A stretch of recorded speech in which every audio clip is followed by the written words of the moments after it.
Assalamualaikum warahmatullahi wabarakatuh. Bismillahirrahmanirrahim. Alhamdulillahi rabbil alamin.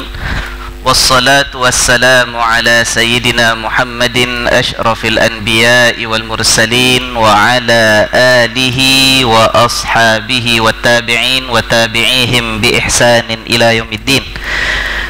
Alhamdulillah para jamaah sekalian, malam ini kita dapat berkumpul sekali lagi meneruskan kuliah kita. Tetapi sebelum itu, di sini ada hajat untuk kita mendoakan beberapa nama yang disebut di sini. Yang pertama, minta kita doakan kesejahteraan, kesihatan dan kesembuhan untuk anaknya Muhammad Hanif bin Sinwan yang sekarang sedang sakit, yang mudah-mudahan disembuhkan oleh Allah Subhanahu wa taala. Dan juga di sini minta kita mendoakan untuk Bacik bin Said dan Ahmad bin Nawari, tapi tidak ditulis kenapa meninggal dunia ke, sakit ke, ada hajat apa, cuma tulis nama. Jadi ya, ialah minta baca doa Al-Fatihah, tapi hajatnya kita tak tahu.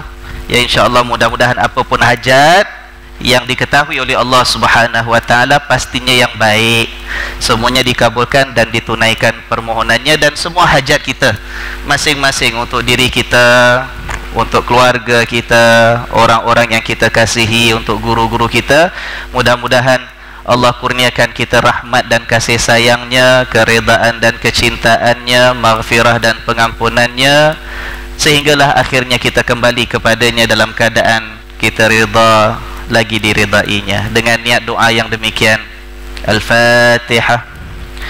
A'udzu billahi minasyaitonir rajim. Bismillahirrahmanirrahim. Alhamdulillahi rabbil alamin. Ar-Rahmanir Rahim. Maliki yaumiddin. Iyyaka na'budu wa iyyaka nasta'in. اهدنا الصراط المستقيم صراط الذين أنعمت عليهم غير المغضوب عليهم ولا الضالين آمين. Alhamdulillah, minggu lepas kita telah berbincang panjang selama 2 minggu kalau tak silap saya, ayat-ayat Allah yang membicarakan tentang perancangan harta, ya, pesanan dan peringatan daripada Allah agar kita ini jangan sampai mengatur dan merancang, membuat persiapan. Jangan sampai kalau kita pergi menyahut panggilan Allah, meninggalkan dunia ini, bila sudah tiba ajal dan maut kita, jangan sampai kita ini meninggalkan bebanan kepada keluarga, tidak menyediakan keperluan mereka, tidak ada yang kita wariskan untuk meringankan keperluan dalam kehidupan mereka seterusnya, sampai menyebabkan mereka itu keperitan, kesengsaraan dan melarat. Itu telah kita huraikan kemarin. Mudah-mudahan ada manfaat untuk kita bersama. Kemarin tu kita baca ayat 7, 8 dan 9. Alhamdulillah. Nah, kita sekarang nak pindah cerita lain. Masih lagi dalam surah An-Nisa. Saya nak mengajak kita sama-sama perhatikan ayat 19 dan 20, insya-Allah. Kalau kita sempat 21, tak sempat tidak mengapa. Ada? Surah An-Nisa ayat 19. Tuan-tuan sihat? Alhamdulillah. Alhamdulillah, syukur, senang hati dapat datang jumpa tiap-tiap minggu. Mudah-mudahan Allah memberkati persaudaraan kita ini, Allah kukuhkan ikatan antara kita. Mudah-mudahan kasih sayang yang ada ini menjadi bukti bahawa benar-benar kita ingin menghidupkan sunnah Nabi Muhammad sallallahu alaihi wasallam. Sudah ayat 19 surah An-Nisa. Baik, ayo kita perhatikan. A'udzu billahi minasyaitonir rajim. يا أيها الذين آمنوا لا يحل لكم أن ترثوا النساء كرها ولا تعضلوهن لتذهبوا ببعض ما آتيتموهن إلا أن يأتين بفاحشة مبينة وعاشروهن بالمعروف فإن كرهتموهن فعسى أن تكرهوا شيئا ويجعل الله فيه خيرا كثيرا وإن أردتم استبدال زوج مكان زوج وآتيتم إحداهن قنطارا فلا تأخذوا منه شيئا أتأخذونه بهتانا وإثما مبينا وكيف تأخذونه وقد أفضى بعضكم إلى بعض وأخذن منكم ميثاقا غليظا صدق الله العظيم. Yang bermaksud, ya ayyuhalladzina amanu, wahai orang-orang yang beriman, la yahillu lakum, tidak halal untukmu, antarithun nisaa, untuk kamu mewarisi orang-orang wanita, karhan, dengan jalan paksaan. Ya wahai orang-orang beriman, tak boleh, tak diizinkan, tidak dihalalkan untuk kamu itu mewarisi orang-orang wanita dengan cara paksa. Kemudian Allah sambung lagi dengan mengatakan, wala ta'dhuluhunna, dan janganlah kamu menyusahkan mereka. Satu terjemahan. Boleh juga diterjemahkan dengan janganlah kamu menghalang mereka. Ta'dhuluhunna boleh maksud menyusahkan ataupun menghalang, dan janganlah kamu menghalang mereka ataupun janganlah kamu menyusahkan mereka dengan tujuan untuk kamu pergi mengambil sebahagian yang telah kamu berikan kepada mereka itu, illa, kecuali an ya'tina bi fahishatin mubayyinah, kecuali kalaulah orang-orang wanita itu sendiri yang melakukan kekejian yang nyata. Ni apa cerita ni sekarang? Allah kata tak boleh kita mewarisi orang wanita secara paksa. Kemarin kan kita bincang betapa Islam ini apabila dibawa oleh Rasulullah sallallahu alaihi wasallam telah mengubah beberapa amalan dan adat jahiliyah dalam membela hak dan memberikan hak orang wanita. Ingat tak? Kalau ceritanya kemarin kita lihat bahawa orang wanita dalam zaman jahiliyah mereka tidak mendapat apa-apa bahagian harta warisan yang ditinggalkan oleh keluarga mereka, sama ada yang ditinggalkan oleh suami yang meninggal dunia ataupun harta yang diwariskan oleh kedua ibu bapa yang meninggal dunia. Pokoknya kalau orang wanita mereka tidak ada hak sama sekali, ya kan? Tapi bila datang Islam, Islam mengubah itu. Ayat-ayat dalam surah An-Nisa menunjukkan bahawa orang wanita ada bahagiannya. Malah ayat yang kita dah skip ni, kita lompat selepas ayat kita baca kemarin, menyedaraikan hukum dan bahagian faraid. Isteri ada hak berapa bahagiannya, Allah dah tentukan. Kalau anak meninggal, ibu ada bahagiannya berapa banyak, Allah dah tentukan. Anak perempuan begitu juga, adik-beradik ada keadaannya, mereka akan dapat bahagian walaupun mereka itu orang wanita, ya. Nah, persoalan, kenapa dalam ayat yang kita baca hari ini Allah kata tidak halal kamu mewarisi orang wanita? Ini apa cerita ni? So orang wanita itu mewarisi ke tidak? Orang wanita diwarisi ataupun tidak? Ada bahagian ke tidak? Islam bela hak mereka ataupun tidak? Kemarin kita baca Allah bela hak mereka. Mereka mewarisi, mereka dapat bahagian. Apa maksud ayat pada malam ni mengatakan tak halal untuk kamu mewarisi orang-orang wanita? Apa maksudnya agak-agak? Baik. Yang dibincangkan daripada kemarin, yang kita ketengahkan ialah orang wanita berhak dalam mewarisi harta peninggalan. Ya kan? Ubah daripada adat jahiliah.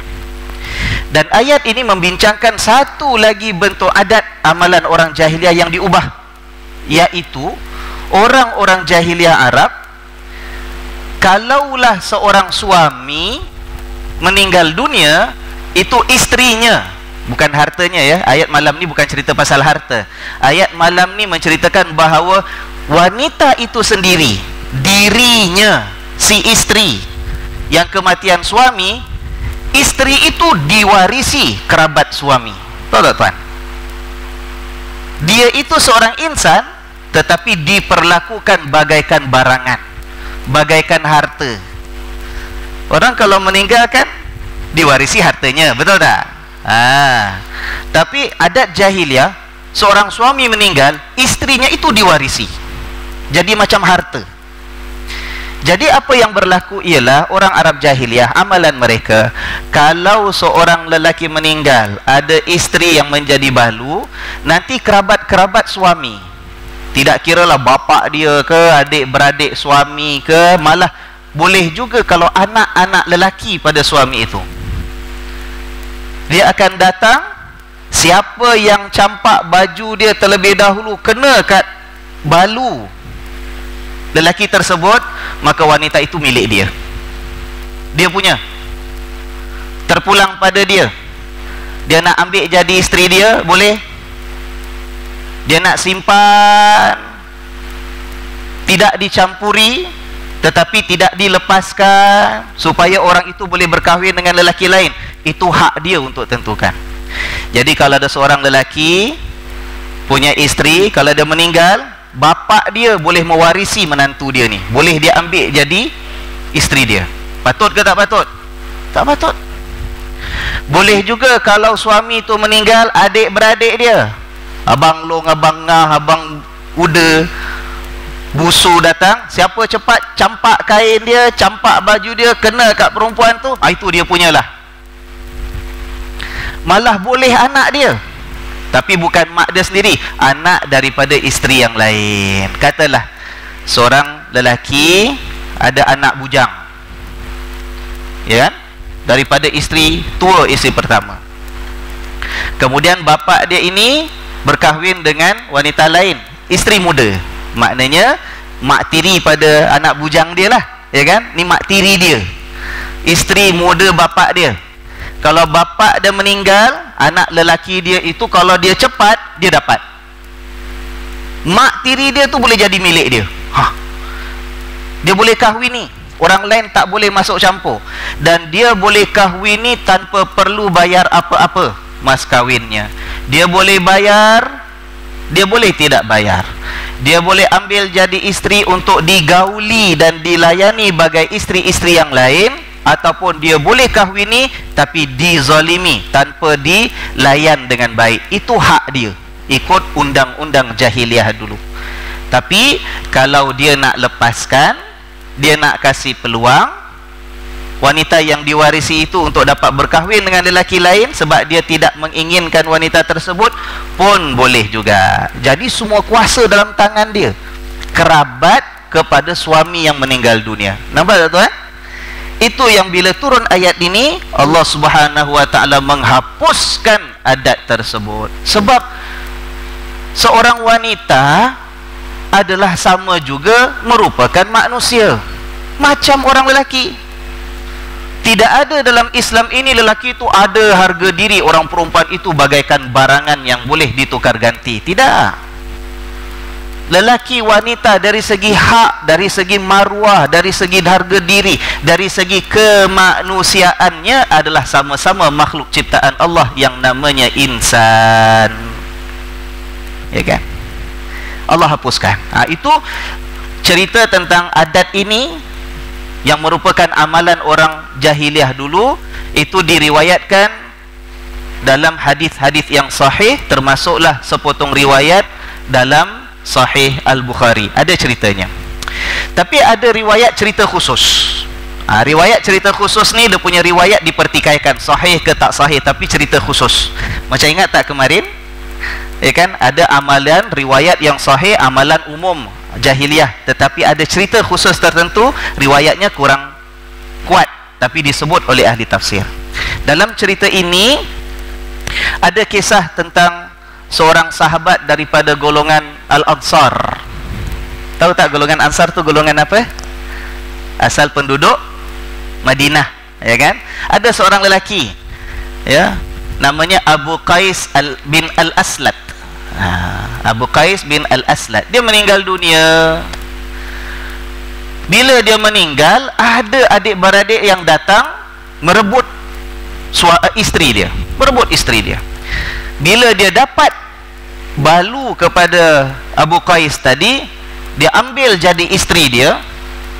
Tidak bayar keperluan pernikahannya, mas kahwin tak bayar, apa-apa tak bayar, disimpan sebagai isteri kedudukannya, tetapi tidak digauli dengan baik, tidak dicampuri, tidak ditunaikan tanggungjawab sebagai suami. Keperluan isteri itu tidak ditunaikan, dizalimi. Tapi orang tak boleh buat apa-apa, sebab itulah adat yang ada, ya kan? Sampailah wanita tersebut balu kepada Abu Qais bin Al-Aslat, mengadu kepada Rasulullah sallallahu alaihi wa alihi wasallam. Ya Rasulullah, macam mana ni? Aku dikahwini tapi tergantung-gantung, tidak ditunaikan hak, tidak diberikan apa-apa keperluan. Nak kahwin orang lain, kalaupun orang berdiri panjang nak ambil dia jadi isteri, tapi tak dilepaskan. Lalu Rasulullah sallallahu alaihi wa alihi wasallam menjawab dengan mengatakan, tunggulah bagaimana panduan dan ketetapan daripada Allah. Nabi pun tak boleh kasih jawapan, ya kan? Itu menunjukkan bahawa Rasulullah sallallahu alaihi wa alihi wasallam bukan seorang yang memandai-mandai, ya. Ada hukum-hukum tertentu mesti tunggu ketetapan daripada Allah Subhanahu wa taala. Jadi dalam riwayat tersebut disebut bahawa setelah Nabi berpesan demikian, kita tunggu nanti bagaimana Allah berikan panduan. Kemudiannya turunlah ayat yang kita baca pada malam ini, ayat ke-19 surah An-Nisa, mengatakan tak halal lagi dah tak boleh. Tak ada yang namanya amalan diterima dalam agama yang mana orang wanita itu boleh diwarisi. Kalau orang wanita meninggal ada harta, ya, harta dia boleh diwarisi. Kalau orang lain meninggal, dia sebagai waris, wanita waris ni ada hak mewarisi harta. Tetapi dia sendiri, dirinya sebagai perempuan, sudah tidak boleh lagi diteruskan amalan untuk dia itu diwarisi oleh kerabat suaminya. Faham tak ceritanya ni? Itulah kisah di sebalik cerita. Islam hapuskan itu, ya. Maka semakin terbela dan terbelalah hak dan kemuliaan orang wanita dengan datangnya syariat Allah Subhanahu wa taala sampai sekarang, ya. Baik. Kemudian itu maksudnya tidak dihalalkan untuk kamu mewarisi orang-orang wanita dengan cara paksa. Tak ada orang wanita yang rela diperlakukan demikian, tapi karhan, secara paksa. Wala ta'dhuluhunna, dan janganlah kamu menghalang mereka sampai menyusahkan mereka. Itu maksud ta'dhuluhunna. Jangan kamu menghalang mereka. Mereka tu siapa? Mereka tu siapa? Orang-orang wanita itulah. Ya, jangan kamu halang mereka sampai kamu menyusahkan mereka dengan tujuan kamu nak dapatkan apa yang telah kamu berikan kepada mereka. Begini, kisah yang tadi itulah. Setelah meninggal suaminya, ya kan, diambil oleh adik-beradik suami, dijadikan sebagai isteri, tapi kemudiannya tidak diberikan apa-apa hak yang mereka sepatutnya terima. Tapi tak dilepaskan. Kalau tak nak ataupun tak sanggup, nak tanggung nafkahnya, tak mampu nak berikan mas kawinnya, tak ada masalah. Kasihlah wanita tu kahwin dengan orang lain, ya kan, yang mampu berikan nafkah, mampu kasih mas kawin, mampu tunaikan tanggungjawab. Masih dia simpan, seolah-olah kalau kita lihat tujuannya hanya semata-mata nak menganiaya wanita tersebut. Betul tak? Itu yang disebut sebagai ta'dhuluhunna. Kamu menghalang mereka, menyekat mereka, sehingga menyebabkan mereka itu susah dan melarat. Ta'dhuluhunna. Wala, dan janganlah ta'dhuluhunna,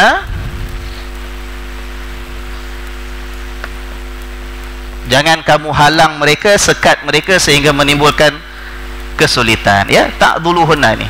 Daripada ta'dhuluhunna, kalau kita ambil dia punya kata dasarnya, root word, ya, kita akan jumpa perkataan adl. Ain, dad dengan lam.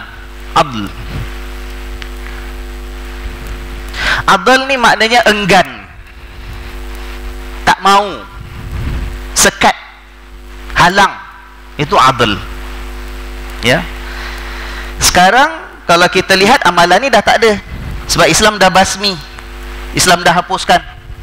Mewarisi orang wanita seolah-olah macam barangan yang dia punya, tapi sekat wanita itu, tak diberikan hak dia, tak ditunaikan nafkahnya, tidak dilayan dengan baik seperti sepatutnya, tapi tak dilepaskan untuk dikahwini oleh suami lain yang bertanggungjawab. Dah tak ada sekarang, ya kan? Alhamdulillah. Tapi dalam pelaksanaan hukum Islam kita sampai hari ini, perkataan adl ini masih ada lagi digunakan dalam aspek yang lain. Tuan-tuan mungkin sebahagiannya pernah dengar wali adl. Wali adl, wali enggan. Pernah dengar tak perkataan wali enggan? Wali enggan ni tuan sekarang dalam kes-kes permohonan perkahwinan. Kalau ada seorang wanita ingin berumah tangga, dah ada pasangan yang dipilihnya, dah kenal lelaki ni baik, suka sama suka, ya kan, dah ikat janji nak sehidup semati, lautan api kan ku renangi, gunung kan ku daki, ya kan. Masalahnya wali wanita ini tak setuju. Bapaknya tak okey, tak suka, tak mau. Macam-macam sebab kemungkinannya. Mungkin bapak dia tengok, alah, budak macam gini kau nak ambil jadi suami, kerja pun belum ada, nak tanggung nafkah, macam bapak tak setujulah. Kemungkinan bapak dia tengok, lah, kok jantan yang koyong ngono, ya kan, macam itu, sembahyang tak tahu, hukum Allah tak kenal, agama tak dipelajari. Bapak tengok pun tak ada harapan, kata bapak dia. Mungkin kemungkinan saja bapak tak berkenan. Tengok-tengok ni anak siapa yang kau suka ni? Tengok-tengok, oh si Seman itu yang memang sejak 30 tahun, 40 tahun dulu tak ada, sumpah dah 7 keturunan tak nak ada hubungan dengan dia lagi. Pernah gaduh kat kampung dulu, kat kampung Tanjung Irau, entah pasal apa, ya kan, tengah gaduh. Dah dulu gaduh bapak dengan bapak punyalah, berpatah arang lah, anak dengan anak jatuh cinta. Kemungkinan bapak tak suka, kemungkinan sebab bapak dah ada calon lain untuk anak dia. Bapak nak kau kahwin, bapak nak mesti berbesan dengan Pak Dolah tu. Orang lain bapak tak nak. Malu tau dengan Pak Dolah. Kau lagi umur 5 tahun bapak dah janji dengan dia. Lah, pandai-pandai bapaknya pula, budak 5 tahun dah buat janji. Ini cerita dulu, bukan sekarang. Macam-macam kemungkinan. Jadi wali yang tidak mahu mengahwinkan anak perempuannya, itu disebut sebagai wali apa? Kau wali gendeng, bukan gendeng. Wali adl. Adl. Macam mana kita nak tulis ya? Ejaannya tebalkan pasal the dot adl ke, letak a ke. Kalau adil dengan dal lain. Ini adil, orang Melayu pun cakap adil. Adil bagus. Kalau orang nak kahwin mesti ada saksi, 2 orang saksi mesti adil, betul tak? Adil maknanya bagus agamanya. Tapi kalau adl, dot tebal, wali enggan, wali yang tidak mahu mengahwinkan anak perempuannya bila anak perempuannya nak berkahwin. Nah, sekarang ni kalau kes seperti ini nak buat macam mana tuan-tuan? Apa? Paksa kahwin juga? Apa dia? Bawa lari. Innalillahi wa inna ilaihi raji'un. La haula wala quwata illa billah. Teruknya jamaah Masjid Darul Makmur ni, ya Allah, bawa lari anak darul orang pula. Subhanallah. Gerau-gerau je Allah. Wali adil, kalau wanita itu sungguh-sungguh memang nak berumah tangga, dia boleh membawa permohonannya kepada pejabat pernikahan. Cakap dengan Tuan Kadi, kata, Tuan Kadi, saya nak kahwin, saya isi borang permohonan begini-begini, tapi rasanya bapa saya tak setuju, saya tetap nak berkahwin. Tuan Kadi akan buat pertimbangan, tuan. Yang biasa akan dibuat ialah akan diselidiki, dipanggil, dijemput bapaknya, datang bincang baik-baik. Pak Ustaz pun kata, Tuan Haji, anak Tuan Haji dah sampai umur nak berumah tangga, datang jumpa saya kemarin, saya tengok boleh tahan bakalnya tu, boleh tahanlah, baik orangnya secara zahir. Minta Tuan Haji luluskanlah, berikan keizinan, doakan mudah-mudahan berkat perkahwinannya. Tak setuju Pak Ustaz. Saya yang kenal anak saya yang besarkan daripada kecil, saya tak setuju, saya tak nak izinkan. Ada prosesnya tu, ada proses pujuk, kaunseling, dan Tuan Kadi akan buat pertimbangan sama ada wali adil ini dia tanda dan tak setuju tu ada sebab yang boleh diterima ataupun tidak. Kalau sebabnya boleh diterima, mungkin bapaknya melihat bahawa bakalnya tadi tidak ada pekerjaan, belum bersedia, agama tak ada, ya kan? Tengok yang perempuan tadi pun ada nampak macam mudah di apa kata orang tu, diperdaya, dipujuk, ya kan? Kalau dalam kes demikian besar kemungkinan Tok Kadi akan kaunseling anak perempuan tersebut. Ya, pertimbangkan nasihat dan pendirian bapaknya yang betul sebabnya. Tapi kalau bapaknya tak ada alasan yang kukuh, saja memang tak suka, Ustaz. Saya orang Jawa tahu Ustaz, keturunan saya tak pernah ada yang kahwin dengan orang apa nak cakap, jadi gaduh kalau saya sebut dah. Ya. Ini saya dialog orang, saya pernah dengar lah, bukan saya nak buat cerita, tak pernah. Pantang keturunan Jawa saya tu kalau ada nak kahwin dengan orang Bawean tahu Ustaz. Ada tak? Dulu, sekarang dah tak ada, ya kan? Itu sesuatu yang tak diterima syarak. Dalam agama mana ada dibeza-bezakan kaum, suku sakat, tak ada. Tidak ada kelebihan satu kaum atas kaum yang lain. Jadi sebab tak boleh diterima. Kalau sebab tak boleh diterima, akhirnya kalau bapaknya masih berdegil, anaknya masih hendak teruskan perkahwinan, Tuan Kadi boleh buat keputusan ikut pertimbangan dia. Based on his wise judgment, he can decide untuk teruskan perkahwinan dengan cara wali hakim. Jadi Tuan Kadi yang kahwinkan. Pak Haji tak nak kahwinkan, sudah, saya dah siasat, Tuan Haji dah terangkan, anak perempuan Tuan Haji pun dah terangkan, gini ni saya rasa Tuan Haji kalau betul lah degil sangat, tak nak juga teruskan, padahal ada keperluan anak Tuan Haji berkahwin, maka Tuan Kadi boleh, bukan mesti, boleh buat pertimbangan untuk kahwinkan secara wali hakim. Jelas? Itu konsep wali adil. Mana datang daripada ayat ini? Wala ta'dhuluhunna, jangan kamu halang. Kalau dah sampai masa tak ada sebab, kalau halang juga akan menyebabkan keburukan kepada orang wanita itu, tak boleh halang. Wali degil juga, wali hakim akan nikahkan dia. Jelas? Walaupun asal kisah ni bukan kisah anak dara nak kahwin.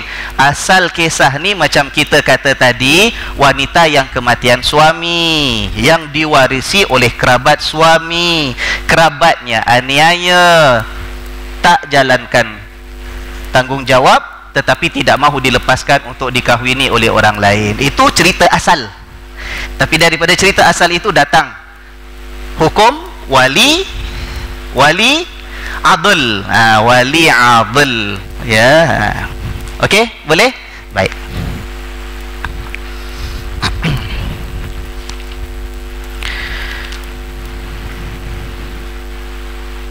Dan jangan kamu menghalang sehingga menyusahkan orang-orang wanita itu dengan tujuan kamu itu ingin pergi mengambil sebahagian harta yang mereka ada. Ini maknanya apa? Tuan-tuan, di kalangan orang-orang Arab jahiliah juga ada di antara mereka yang mengamalkan dan melakukan, bila dia dah warisi wanita tersebut, katalah bekas kakak ipar dia, abang dia meninggal, katalah ya, dah mewarisi bekas kakak ipar dia, ambil jadi isteri, tapi tidak tunaikan hak, dilepaskan tak mau, tapi letak syarat. Apa syaratnya? Awak sekarang hak saya, awak isteri saya tak nak bayar apa-apa nafkah pun, itu hak saya. Awak nak merana, awak punya pasal, tapi kalau awak betul nak kahwin orang lain, bayarlah saya. Apa tak? Dia minta bayaran, bayarlah saya. Dulu yang abang saya pernah kasih hadiah apa-apa pada awak, kasihlah saya. Kalau awak boleh kasih, saya lepaskan. Awak nak kahwin dengan yang lain, kahwinlah. Itu antara kejahatan yang dibuat oleh orang Arab jahiliah dulu. Dan kejahatan itu yang disebut dalam ayat ini. Jangan kamu menghalang mereka dengan tujuan kamu itu hendak mengambil apa-apa yang telah diberikan kepada mereka itu. Illa, kecuali kalaulah orang wanita itu sendiri yang melakukan kekejian yang nyata. Apa kekejian yang nyata? Kesalahan-kesalahan besar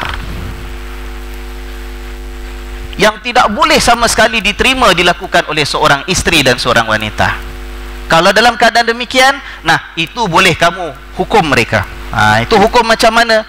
Itu nanti dalam ayat yang lain, surah An-Nisa, ada cerita wanita-wanita yang ingkar pada suami, disebut sebagai wanita yang nusyuz, isteri yang nusyuz. Itu ada cara-cara dia, ya kan? Ada peringkat-peringkat dia. Kalau keadaan demikian, ya, baru bolehlah berkasar sebagai hukuman yang tidaklah sampai mencederakan. Dan kalau sampai peringkat isteri itu degil, ini bukan salah suami. Yang amalan orang jahiliah yang dihapuskan oleh Islam, itu yang salah suami. Ini kalau isteri sendiri degil sangat, ingkar sangat, khianat, curang pada suami, sampai satu peringkat suami dah cuba macam-macam nak bimbing, nak betulkan isteri pun tak betul-betul juga, ya kan? Sampai satu masa mungkin suami buat pilihan, tidak ada cara lain melainkan perlu berpisah. Islam benarkan tak? Kalau memang tak boleh, berpisah. Itu mungkin jalan keluar yang terakhir, berpisah. Tapi tuan-tuan, sebagai suami, kalau suami itu tahu bahawa dalam masalah dia rumah tangga dia dengan isterinya sampai timbul krisis, tu bukan sebab puncanya dia. Suami baik, suami tanggungjawab, isteri yang tak betul, katalah. Dalam keadaan demikian, boleh kalau suami menuntut bayaran daripada isteri sebelum dapat dilepaskan. Pernah dengar tak cerita ni? Kalau suami menceraikan isteri, tu kan ada bayaran yang perlu dibayar, ya kan? Suami kena bayar bayaran perceraian kepada isteri, itu ditetapkan oleh mahkamah. Tapi dalam keadaan-keadaan tertentu, suami boleh minta bayaran daripada isteri kalau isteri yang nak minta lepas. Ini boleh. Bukan saja-saja nak menganiaya, nak menyusahkan. Kalau memang isteri itu yang curang, isteri itu yang ingkar, maka Islam pun membela suami juga. Bukan suami je yang nak kasih hak pada isteri, tak. Keadaan-keadaan tertentu isteri kena berikan hak kepada suami. Jadi bila datang ke mahkamah, bincang dengan Tuan Hakim, mengatakan, begini Tuan Hakim, Kami datang suami isteri sebab kami merasakan kami dah tak boleh hidup bersama lagi sebagai sepasang suami isteri. Tapi dalam masalah ini saya tahu saya tak bersalah, saya jalankan tanggungjawab isteri yang curang. Maka saya minta Tuan Hakim menetapkan bahawa kalau berpisah pun berpisah bukan menggunakan talak yang biasa, tetapi talak dengan wang tebusan. Kalau isteri saya nak minta lepas pasal dia ada lelaki lain, kalau dah tawar hati dengan saya pun tak boleh hidup dengan dia, dia pergi merayap entah mana-mana, 2 minggu tak balik, sebulan tak balik, duit dah habis baru muncul minta jumpa saya, dia yang curang. Maka Tuan Hakim saya minta, kalau putuskan kita nak bercerai, tapi dia mesti bayar ganti rugi dengan saya. Itu yang disebut ayat ini, ya kan? Kalau wanita itu yang buat fahishatim mubayyanah, fahishatim mubayyanah, betul? Mana ayat dah hilang aja. Bifahishatim mubayyinah, bifahishatim mubayyinah. Dan perceraian ini disebut bukan dengan cara talak. Kalau talak saya katakan suami yang lepaskan isteri, hakim akan menentukan suami kena bayar kepada isteri. Tapi kalau isteri yang kena bayar, namanya apa? Bukan mut'ah, bukan talak. Kalau isteri kena bayar pada suami, perceraian itu namanya perceraian apa? Ada yang dah sebut tadi tu, kuat sikit.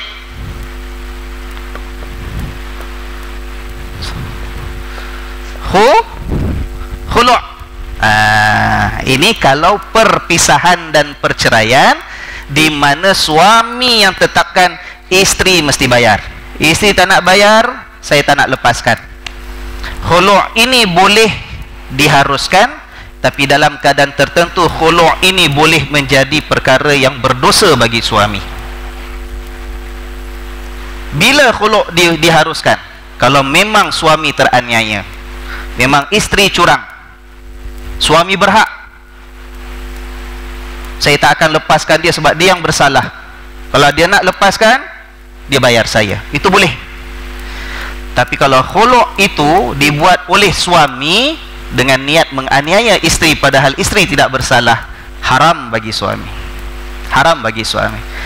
Suami adalah degil, suami tak tanggungjawab, suami kasar dan bengis, suami tidak layan isteri dengan baik. Tiba-tiba bila isteri itu susah, isteri mengadu, isteri bawa pergi mahkamah, suami ngada-ngada pula, Tuan Hakim, saya boleh lepaskan dia macam dia minta, tapi tak free, dia kena bayar saya. Ini pelangkung aja.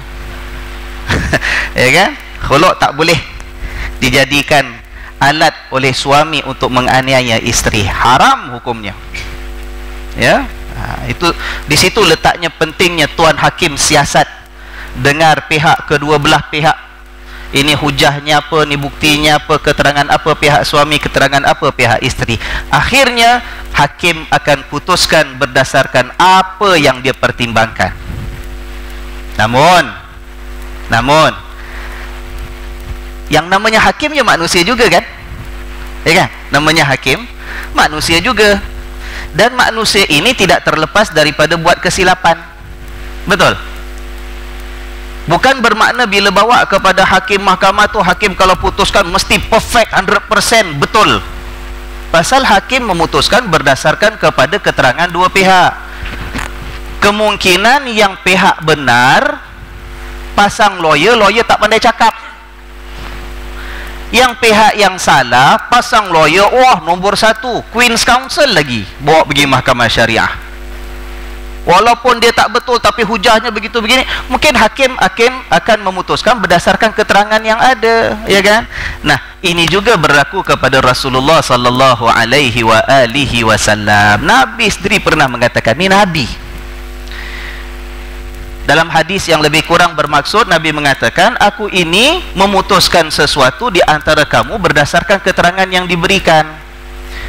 Maka kalaulah ada keadaan yang tertentu aku memberikan sesuatu hak kepada yang bukan berhak menerima, kerana dia pandai bercakap dan pandai berhujah, maka hak itu seterusnya aku serahkan hanya kepada Allah Subhanahu wa ta'ala. Nabi pun sebagai manusia, walaupun dapat wahyu, Nabi dah buat disclaimer. Nabi kata ada kemungkinan bahawa aku putuskan sesuatu perkara berdasarkan orang yang pandai berhujah, dia dapat benda yang bukan hak dia. Cuma proses kita di Singapura, alhamdulillah, kalau mahkamah tentukan sesuatu keputusan, kalau ada pihak yang bertelagah, suami ataupun isteri tak puas hati dengan keputusan hakim, boleh bawa kepada lembaga rayuan. Itu proses yang ada di Singapura. Dapat keputusan suami tak puas hati ataupun isteri tak puas hati, tak apa, kita ada satu level lagi, bawa kepada lembaga rayuan. Dan lembaga rayuan dia bukan satu hakim, dia satu panel 3 orang hakim untuk mendengar sama ada keputusan hakim mahkamah syariah sebelum itu tepat ataupun kurang tepat, sama ada nak kekalkan keputusan yang sama ataupun ubah sama sekali, ataupun dibuat adjustment, ya, sedikit perubahan kepada keputusan tuan hakim yang sebelum itu. Wallahu alam bisawab. Jadilah ni masalah wali adl kita dapat jumpa hari ini. Kita dapat jumpa juga perceraian berdasarkan khulu'. Ini yang kalau istilah orang Melayu ada sebut sebagai membayar menebus talak. Tebus talak, ya. Isteri yang bayar seperti mana yang ditetapkan oleh suami. Baik. Nah, setelah ceritanya pasal cerita yang penuh dengan konflik, ya kan? Cerita pasal penuh yang konflik. Cerita pasal wanita diwarisi, wanita itu tidak dilayani dengan baik, wanita itu ada yang dihalang daripada berkahwin dengan suami lain, ada suami yang bertujuan untuk mengaut keuntungan daripada kezaliman yang dia buat, ya kan?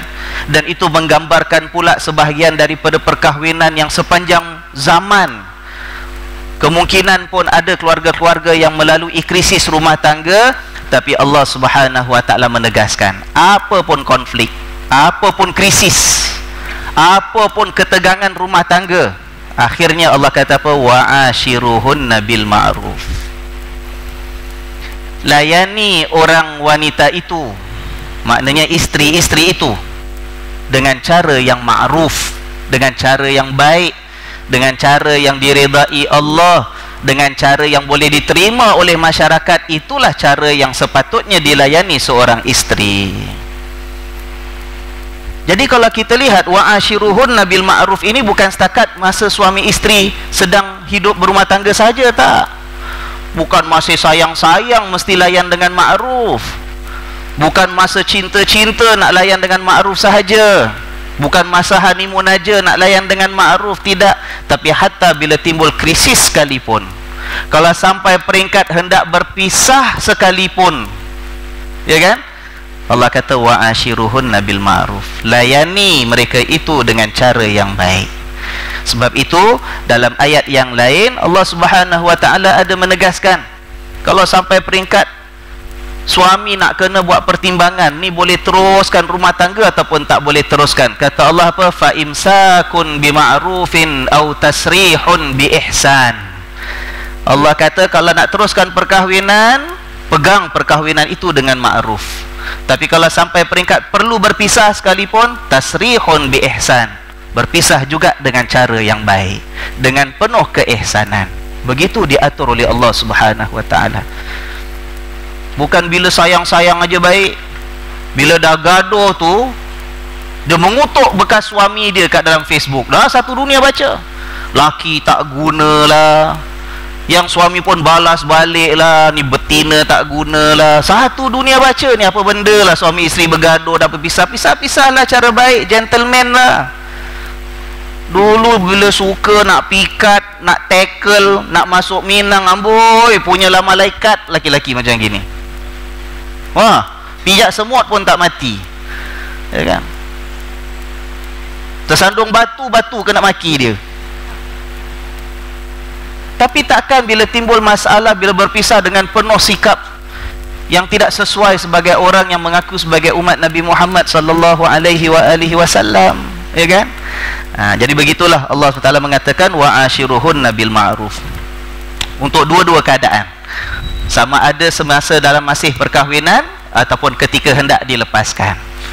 Sebab ayat ini cakap pasal boleh Kalau nak minta bayaran, minta kita kata dihukum wanita itu bila wanita itu melakukan kekejian yang nyata. Fa in karihtumuhunna, dan sekiranya kamu itu adalah, fa in karihtumuhunna fa asa an takrahu syai'an wa yaj'alallahu fihi khairan katsira. Kemungkinan ada isteri ni, orang wanita yang kamu ada benda yang kamu tak suka pada dia. Tapi ketahuilah, kemungkinan benda yang kamu tak suka pada isteri kamu itu yang sebenarnya baik untuk kamu. Allah mengajar kita ini sebagai suami isteri menyedari hakikat bahawa kita ni sama-sama manusia. Yang namanya suami pun manusia, yang namanya isteri pun manusia. Seperti mana suami sebagai manusia ada kekurangannya, isteri sebagai manusia ya ada kekurangannya juga. Sebab itu Rasul sallallahu alaihi wasallam dalam sepotong hadis Nabi mengatakan, la yafraku mu'minun mu'minatan. Tidak boleh mana-mana lelaki beriman mencemuh dan menghina wanita yang beriman. Maksud hadis ini ialah suami dengan isteri. Fa in kariha minha khuluqan radiya minha akhar. Kalaupun ada perangai isteri, walaupun ada ciri-ciri isteri yang tidak disenangi oleh suami, banyak lagi ciri-ciri dan perangai isterinya yang disenangi oleh suami, kata Nabi sallallahu alaihi wasallam. Tuan-tuan, kalau tak nak terima kita ini punya pasangan hidup yang namanya wanita itu sebagai isteri kita, tak boleh terima dia ada kekurangan, kenapa pergi kahwin dengan manusia? Pergi cari malaikat lah jadi bini kita, betul tak? Yang namanya manusia begitu. Sebab itu kesian kalau ada suami, ya, ini sebagai peringatan kepada kita semua, kan? Allah subhanahu wa ta'ala mengatur kehidupan kita ini sebagai ujian. Alladzi khalaqal mauta wal hayata liyabluwakum ayyukum ahsanu amala. Allah jadikan, Allah ciptakan ada yang namanya mati, ada namanya hidup. Pokoknya manusia ini bila diberikan kehidupan oleh Allah, tujuannya ialah Allah nak uji siapa antara kita ni yang paling baik, yang bagus amalan dan usahanya. Kita tidak sempurna. Kerana tidak sempurna kita, itulah kita menghadapi ujian dalam hidup. Dan memang itu tujuan Allah jadikan kita hidup, sebab Allah nak uji kita, ya kan? Kekurangan yang kita miliki itu dilengkapkan, dicukupkan oleh pasangan hidup kita yang dihadiahkan oleh Allah. Ada kekurangan kita, mudah-mudahan isteri yang tolong betulkan. Begitu kita harus bersikap terbuka sebagai suami. Kalau ada kekurangan isteri, ya kita yang kukuhkan. Kesian kalau ada suami melihat kekurangan isterinya tetapi dibesar-besarkan, timbul rasa tak puas hati, rasa tak syukur kepada Allah, menjangkakan kalau boleh nak kahwin tu biarlah macam bidadari yang tak ada cacat celanya sama sekali, tuan, sampai akhirnya tak boleh terima, lepaskan. Bila lepaskan nak cari yang lain, tuan, carilah lagi 1000 pengganti pun tak akan jumpa yang sempurna, tak akan jumpa yang sempurna. Lepaskan, cari lain. Kalau dilepaskan yang pertama sebab tak dapat terima ada kekurangannya, yang kedua akan nampak kekurangan pun nak dilepaskan juga. Tak puas hati, cari nombor 3, lepaskan nombor 2. Akhirnya orang lain bila sampai umur tua, stable, tenang, sebab sama-sama telah melayari samudra cabaran hidup dengan tabah, saling menerima kekurangan masing-masing, saling sokong menyokong sampai ketua hidupnya, alhamdulillah. Yang dia tukar sampai bila nak tenang, ya kan? Nanti kita akan lihat dalam ayat-ayat yang berikutnya, Allah subhanahu wa ta'ala menyindir orang yang seperti ini, nak menggantikan isteri dengan isteri yang baru, tetapi ada peraturan yang ditetapkan oleh Allah subhanahu wa ta'ala. Kita lihat, ya, kita lihat di sini Allah kata, sekiranya ada perkara pada isteri yang kamu tidak suka, fa in karihtumuhunna, bila ada kamu tak suka kepada mereka, fa asa an takrahu syai'an, kemungkinan ada satu perkara yang kamu tidak sukai itu tetapi dijadikan oleh Allah, wa yaj'alallahu fihi khairan katsira, banyak lagi kebaikan yang lain. Mungkin isteri kita tu masak sambal belacan tu tak jadi tuan, antar kursus dengan mak mertua dia, dengan kakak ipar dia, dengan makcik kita pun tak pandai-pandai juga sambal belacannya, ya kan? Kita lupa dia punya asam pedas, dia punya masak lemak, tak tahu. Walaupun bab masakan kata semua dia masak tak jadi ustaz, satu benda dia masak saya boleh telan, Maggi, memang tak boleh salah punya, ya kan? Tapi banyak kebaikan yang lain, kesabaran dia, ketabahan dia, menjaga rumah ketika kita kerja, sanggup menanggung keperitan melahirkan anak-anak kita, membesarkan anak-anak, melayan kerenah anak-anak, melayan kerenah kita, hanya kerana pandainya masak tu tak ada. Allah. Sebab itu Allah ingatkan. Macam kita lah, kalau ada sesuatu sakit kadang-kadang, ya kan, entah sakit darah tinggi ke, kencing manis, ya, kadang-kadang nak jalan jauh pun dah tak boleh. Ingat berapa banyak, masih banyak nikmat Allah kasih yang lain tuan. Sakit-sakit kita nak pergi makan angin, naik kapal terbang dah tak boleh lagi. Macam dulu tahun-tahun kita pergi makan angin, sekarang nak pergi naik kapal terbang dah tak boleh lagi. Tapi Allah kasih nikmat, walaupun tak boleh merayap mana-mana, cucu-cucu kalau datang ujung minggu, Allah bahagianya kita. Nikmat tak? Hari raya dapat kumpul anak beranak, anak yang kat London balik cuti, anak kat Perancis balik cuti, Allah bahagianya. Walaupun kita tak boleh lagi nak jogging, main bola, kaki pun dah tak boleh pakai lagi katalah kan, masih boleh datang masjid, masih boleh beribadah kepada Allah, masih boleh menghirup udara yang dianugerahkan Allah. Berapa banyak nikmat Allah kasih. Begitu dengan pasangan hidup kita, ya. Allah sambung ayat yang berikutnya tuan, sekejap, walaupun saya tahu masa dah habis. Kata Allah, wa in aradtu mustibdala zaujim makana zauj, dan sekiranya kamu hendak menggantikan tempat seorang isteri dengan isteri yang lain. Nampak ni cerita tadi saya sebut, ya kan? Tak puas hati, mungkin ada masalah dengan isteri pertama. Sekiranya kamu ingin menggantikan seorang isteri tempat isteri yang lain, wa ataitum ihdahunna qintaran, yang mana isteri yang pertama, salah seorang isteri itu yang pertama kamu dah berikan hadiah macam-macam, qintar harta yang banyak. Dulu mula kahwin kita kasih mas kahwin, duit hantaran kita dah kasih, tiap-tiap tahun birthday dia kita kasih cincin, tiap-tiap tahun anniversary kahwin kita kasih gelang. Tu yang cincinnya 10 jari tak muat, habis kahwin dah 20 tahun, tiap-tiap tahun satu cincin, ya kan? Macam-macam kita kasih. Bajunya Allah macam-macam pesen, mahal-mahal lagi, ya kan? Perabot kat rumah, pinggan mangkuk, bukan pinggan mangkuk made in China, tak. Tu kalau beli satu set untuk makan 6 orang aja sampai $2,000 tu. Itu pun kira murah. Subhanallah. Tak apa, abang sayang dah beri, dah kasih dia, dia pun senang hati. Nak buat hidang makan pun tak sampai hati, buat perhiasan aja dalam lemari, ya kan?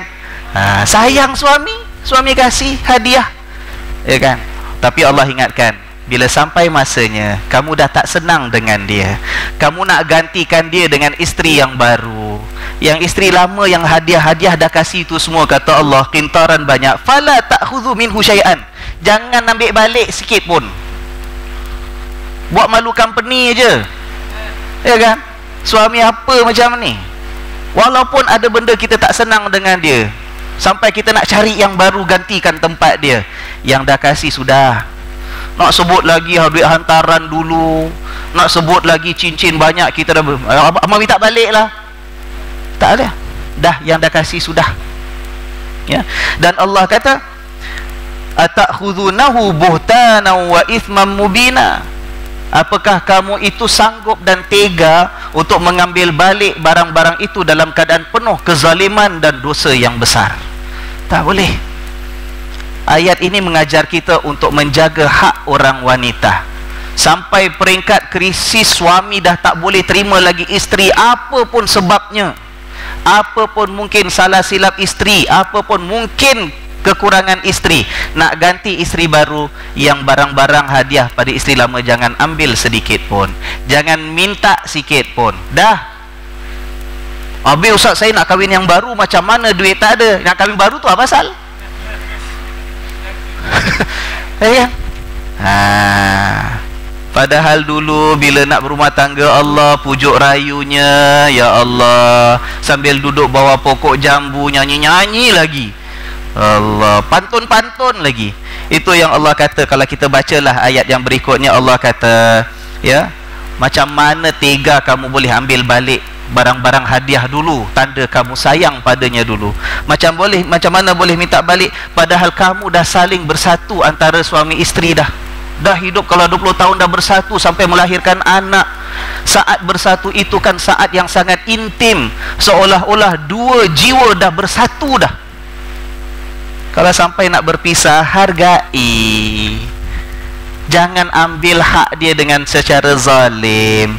Wa akhadna minkum mitsaqan ghalidha. Jangan lupa, isteri kamu itu dulu ketika terima pinangan kamu, wahai suami, mereka sebenarnya terima sebagai satu janji yang sangat berat. Orang wanita kalau dah sanggup terima, ya bang, saya pun dah, saya suka, saya setuju, itu maknanya dah sanggup nak menyerahkan hidupnya kepada seorang lelaki sebagai isteri yang sah. Sampai masa gentleman lah, secara penuh adab, penuh harga diri. Kalau memang tak boleh bersama lagi, sudah lama, abang rasa setakat ini sahaja, apa yang abang dah berikan semua tu dah mah punya, abang tak akan minta sikit pun, kita berpisah dengan cara yang baik. Abang doakan hidup kita sama-sama lepas ini Allah pelihara. Abang doakan mah pun dapat kebahagiaan jumpa dengan orang lain. Alah bang, alah cairlah. Tapi kata Allah, ingat, jangan lupa, ketika mereka sanggup menerima kamu dulu untuk ikat tali perkahwinan, mereka sebenarnya telah menyerahkan diri mereka untuk diikat dengan satu janji yang sangat berat. Tapi mereka sanggup. Kalau runtuh kota Melaka, papan di Jawa adik tatahkan. Kalau sungguh bagai dikata bang, badan dan nyawa adik serahkan. Dia sanggup serahkan badan nyawa pada suami dulu. Kenapa pula sekarang bila dipisahkan dengan penuh penganiayaan, ya kan? Jaga hak wanita. Piramli dah ajar. Apa Piramli buat? Sedangkan lidah lagi tergigit. Allah. Tuan-tuan, sebab itu selalu pesanan saya, dan pesanan peringatan pada diri saya sendiri juga. Macam mana pun kukuh hubungan kita bersama berdua, suami dan isteri, jangan sampai tidak bertiga. Biar kita bercinta bertiga, tuan. Jangan bercinta hanya berdua. Apa ustaz main kayu tiga ni? Ni bukan main kayu tiga, tuan-tuan. Macam mana pun kita rasa hubungan cinta kita kuat sepasang suami isteri, biar kita ini diikat cinta bersama-sama dengan Allah Subhanahu Wa Taala. Biar Allah ada dalam cinta kita. Sebab kalau ada Allah dalam cinta kita, insya Allah tak ada ruang syaitan nak menyelit untuk memisahkan kita, untuk menghasut keburukan dalam fikiran kita, untuk menunjukkan hanya kekurangan pada pasangan hidup kita. Tak. Bila bercinta, biarlah bertiga. Bukan dengan bini nombor 2, tak, tapi dengan Allah Subhanahu Wa Taala. Mudah-mudahan Allah kukuhkan ikatan perkahwinan di antara kita yang telah Allah anugerahkan, mudah-mudahan terus terpelihara. Yang mungkin sebelum ini sudah pernah terpisah, insya-Allah kita usahakan yang terbaik dalam langkah selanjutnya dalam kehidupan kita menghadapi hari esok kita untuk kembali kepada Allah. Yang sudah. Kalau pernah tersilap, pernah tersalah, pernah terlanggar peraturan Allah, kita perbaiki, mohon pengampunan daripadanya. Yang belum lagi masuk pintu dan gerbangnya, buat persiapan daripada sekarang, saudara.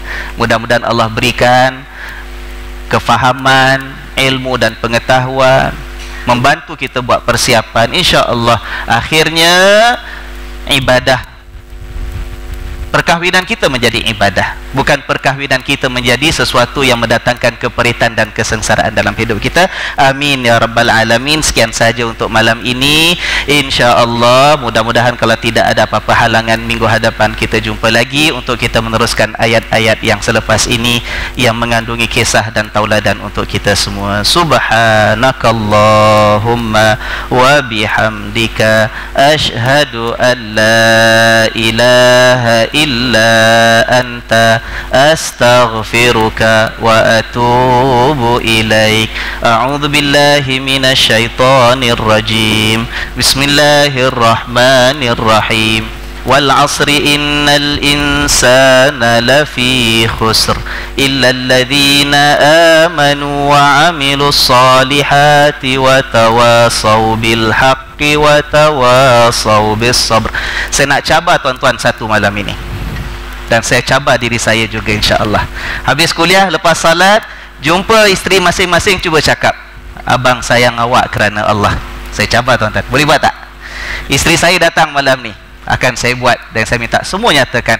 Sebab Nabi ajar kita, bila kita sayang seorang kerana Allah, cakap kita sayang pada dia. Malam ni kita cakap, saya sayang awak kerana Allah. Mudah-mudahan Allah kukuhkan ikatan perkahwinan antara kita. Wassalamualaikum warahmatullahi wabarakatuh.